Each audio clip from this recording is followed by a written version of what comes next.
Bonjour, aujourd'hui je vais vous expliquer le fonctionnement, les attentes qu'on peut avoir d'une technique qui est parfois utilisée par les kinés et qui est l'ionophorèse, les appareils d'ionophorèse. Alors c'est pour un problème bien spécifique qui est le fait de transpirer trop de certaines parties du corps. C'est ce qu'on appelle de l'hyperhidrose. Il y a certaines personnes, à peu près 1 à 3% de la population, qui sont concernées par ça.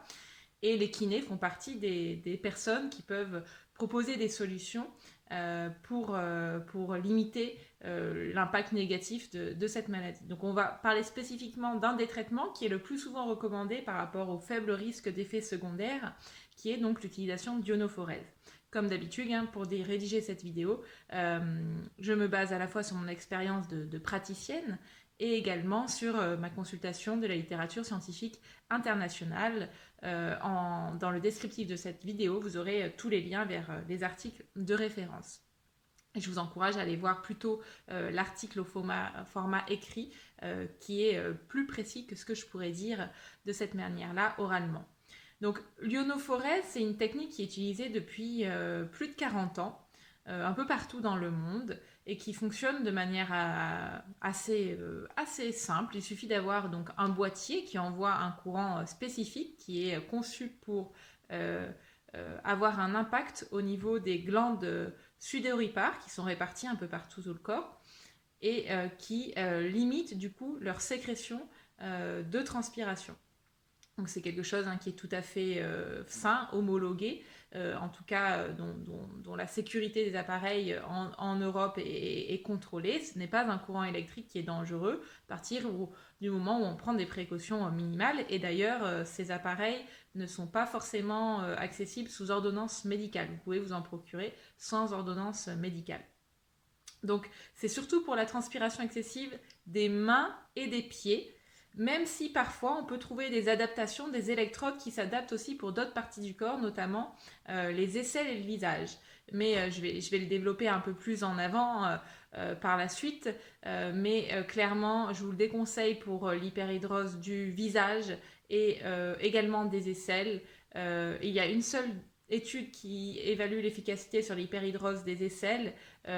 Moins d'un quart des personnes étaient satisfaites et l'étude suit en plus les gens sur une très faible durée. Et de par mon expérience professionnelle, je n'ai jamais rencontré, qui plus est, de personnes qui étaient satisfaites d'avoir utilisé l'ionophorèse pour les aisselles, en sachant qu'en plus, les aisselles, c'est la partie du corps sur laquelle les personnes transpirent le plus et il existe d'autres alternatives thérapeutiques. Et pour le visage, là, c'est encore plus. Il n'y a aucun essai clinique qui évalue l'efficacité de l'ionophorèse sur l'hyperhidrose du visage. Et idem de mon expérience, je n'ai jamais connu quelqu'un qui était satisfait d'avoir testé l'efficacité, d'avoir utilisé l'ionophorèse pour l'hyperhidrose du visage. Par contre, pour les mains et les pieds, il y a une efficacité, on peut en tout cas s'attendre à une efficacité qui peut durer quelques jours, quelques semaines, quelques mois, voire à vie chez certaines personnes. On a quelques études qui ont été faites sur quelques dizaines de personnes, plutôt dans les années 80. Alors ce sont des études qui ne comparent pas l'efficacité de l'ionophorèse par rapport à d'autres traitements, on n'a pas ces données-là. Elles comparent simplement le fait d'utiliser l'ionophorèse 1, 2, 3, 5 fois par semaine versus ne rien faire de particulier. Et ce qu'on constate, c'est que chez 70 à 90% des gens, leur transpiration est diminuée, c'est-à-dire que sur un score de 0 à 4, leur transpiration est diminuée de 1 à 2 points sur 4, ce qui peut augmenter leur qualité de vie. Sachez aussi que l'ionophorèse peut être utilisée chez les enfants. Il y a plusieurs études, plusieurs essais menés même chose sur quelques dizaines d'enfants qui montrent que cette technique a priori n'est pas nocive chez les enfants à partir notamment de 8 ans, puis chez les adolescents de 12 ou 13 ans. Alors comment, si vous avez envie d'essayer de cette technique, bien sûr je vous encourage à en parler avec un professionnel de santé qui est à l'écoute de cette problématique-là. Ça peut être votre médecin traitant, ça peut être un dermatologue, ça peut être un kiné, ça peut être pourquoi pas un neurologue ou un endocrinologue, voire même un psychiatre. Ce sont tous les professionnels de santé qui sont au contact de manière régulière ou ponctuelle de personnes atteintes d'hyperhidrose. Donc vous pouvez bien sûr en parler, discuter, voir quelles sont les autres options thérapeutiques que vous avez. Et si vous voulez vraiment décider d'opter, si vous optez pour l'ionophorèse, sachez que pour le tester, vous avez plusieurs possibilités. Soit vous pouvez avoir une ordonnance d'un médecin, peu importe lequel, dermatologue, neurologue ou quelconque spécialité, pour aller chez un kinésithérapeute ou un podologue, ou voire même chez certains dermatologues qui sont équipés, pour essayer la machine chez eux à raison de 1, 2, 3 à 5 fois par semaine. Vous pouvez faire par exemple 10 séances, elles sont prises en charge en intégralité par la sécurité sociale en France et les complémentaires santé, si elles sont faites avec une ordonnance. Et à la suite de ça, vous voyez s'il y a une efficacité ou non. Sachant que l'ionophorèse, c'est un traitement qu'il faut maintenir dans le temps. Si on veut avoir une efficacité, si on arrête au bout de quelques jours, quelques semaines ou quelques mois selon les personnes, la transpiration excessive revient comme avant. Donc en général, les gens peuvent essayer d'abord chez un professionnel de santé, puis ensuite investissent, achètent la machine pour l'avoir à la maison. Certains même achètent l'appareil avant même de l'avoir essayé chez un professionnel de santé, soit parce qu'ils ne trouvent pas de professionnels, parce qu'il n'y en a pas beaucoup qui sont équipés, soit parce que c'est plus confortable pour eux plutôt que d'aller 5 fois par semaine chez un professionnel de santé. Pour l'achat, donc vous n'avez pas besoin d'ordonnance.